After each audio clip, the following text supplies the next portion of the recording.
Himachal BJP ਨੂੰ ਵੀ PM Modi ਦੇ ਦੌਰੇ ਤੋਂ ਕਾਫੀ ਸਾਰੀਆਂ ਉਮੀਦਾਂ ਨੇ।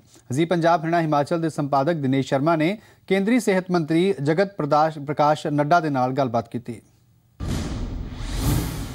प्रधानमंत्री मिशन ये कहा जाए कि उत्तर प्रदेश उत्तराखंड फतेह करने के बाद और दिल्ली का एमसीडी चुनाव भी रुख हिमाचल का कर रहे हैं। मिशन हिमाचल पर है, शिमला पहुंचेंगे और ऐतिहासिक रिज मैदान पर भारतीय जनता पार्टी ने परिवर्तन रैली का आयोजन किया है, उसी को संबोधित करेंगे। प्रदेश से हिमाचल की जनता को संदेश देंगे और इसी सब पर बात करने के लिए मेरे साथ हैं देश के स्वास्थ्य मंत्री जगत प्रकाश नड्डा जी।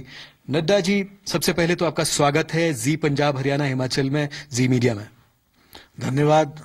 जी मीडिया हमेशा विषयों को जो बहुत ही आवश्यक समाज के लिए और समाज को जिनकी जानकारी चाहिए होती है वो देती रहती है।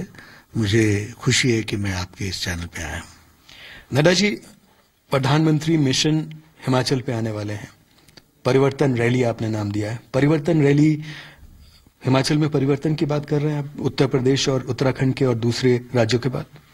देखिए, जो उत्तर प्रदेश के नतीजे आए हैं और उत्तराखंड के नतीजे आए हैं, उत्तराखंड की हवा बहुत तीव्र गति से हिमाचल में वो हवा आई है जी।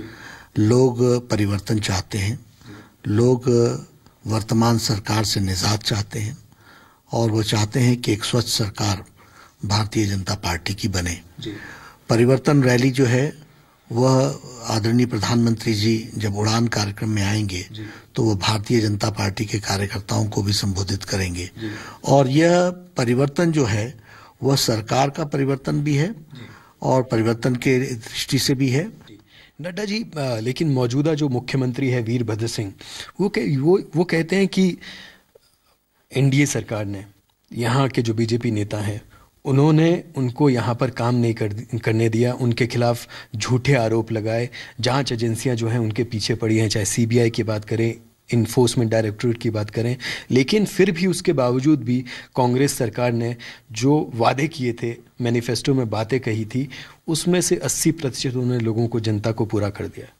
देखिए, फिर मैं कहूँगा कि हर व्यक्ति अपने बारे में अच्छाई बोलने की कोशिश करता है।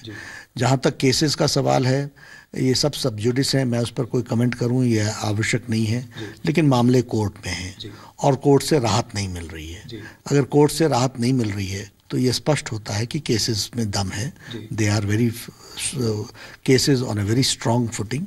एक तो ये बात है।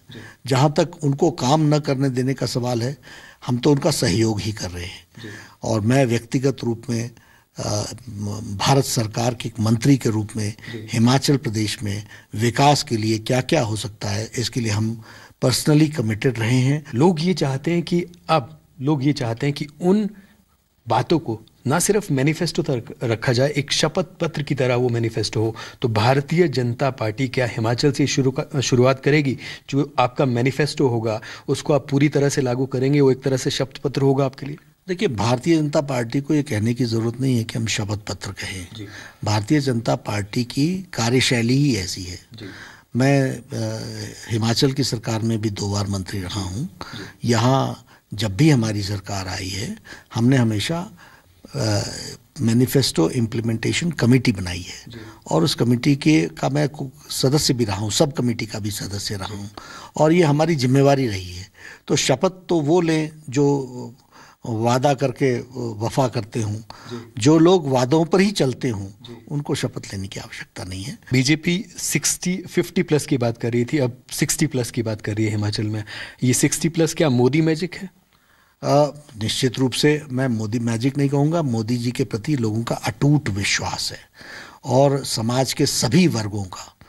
आज वो ऐसे क्रेडिबल नेता को कि समाज में जो परिकल्पना है उस परिकल्पना को मोदी जी ने साकार किया है, इसलिए अटूट विश्वास है। वो 60 पर ही रुके, मैं मानता हूँ यह भी कहना उचित नहीं होगा, ये बहुत आगे बढ़ सकता है। जी, चेहरा कौन होगा नड्डा जी आपका? ये इस बार तय होगा? पहले ये प्रथा रही थी कि आप चेहरा एक लोगों के सामने, बीजेपी जो है भारतीय जनता पार्टी हिमाचल में खासतौर पर सामने रखते आई है। हमारे यहाँ हर चुनाव में हर दृष्टि से रणनीति अलग अलग होती है और हर स्टेट की अलग होती है। हमारे जो केंद्रीय नेता हैं वो समय समय पर इन चीज़ों पर विचार करते हैं। जैसा वो विचार करेंगे वैसा ही किया जाएगा। लेकिन आपको लगता है कि अगर चेहरा सामने हो तो फायदा मिलता है पार्टी को, प्रदेश को, एक जनता के सामने एक संदेश जाता है साफ? लगता है कि हमारे पार्टी के वरिष्ठ नेता इन सारी चीज़ों को ध्यान में रखते हैं। जहां जिस चीज़ की ज़रूरत होती है वहां उस तरीके की रणनीति अपनाई जाती है। आखिरी सवाल, किन मुद्दों को लेकर, अगर 3 मुद्दे की बात करें, किन मुद्दों को लेकर भारतीय जनता पार्टी आगामी विधानसभा चुनाव में हिमाचल में उतरेगी? भ्रष्टाचार मुक्त सरकार देंगे, विकास युक्त सरकार देंगे और ट्रांसपेरेंट सरकार देंगे। जी मीडिया से, जी पंजाब हरियाणा हिमाचल से बात करने के लिए बहुत बहुत धन्यवाद and wish you all the best. Thank you, बहुत बहुत धन्यवाद। ये थे देश के स्वास्थ्य मंत्री जेपी नड्डा, जो कि भारतीय जनता पार्टी के वरिष्ठ नेता भी हैं। इनका ये मानना है कि जो प्रधानमंत्री यहाँ से संदेश देंगे रिज के ऐतिहासिक मैदान से, वो प्रदेश की जनता को संदेश होगा, एक परिवर्तन रैली जो भारतीय जनता पार्टी करने जा रही है। और भारतीय जनता पार्टी को ये विश्वास है, हिमाचल में ये विश्वास है कि वो 60+ ही नहीं बल्कि 60 से आगे भी जा सकता है। आंकड़ा जो है प्रधानमंत्री का ये कहा जाए कि मिशन उत्तराखंड, हिमाचल, उसके बाद उत्तर प्रदेश और एमसीडी के चुनाव फतेह करने के बाद अब मिशन हिमाचल और मिशन गुजरात है। कैमरामैन जयवीर के साथ दिनेश शर्मा, जी मीडिया, शिमला।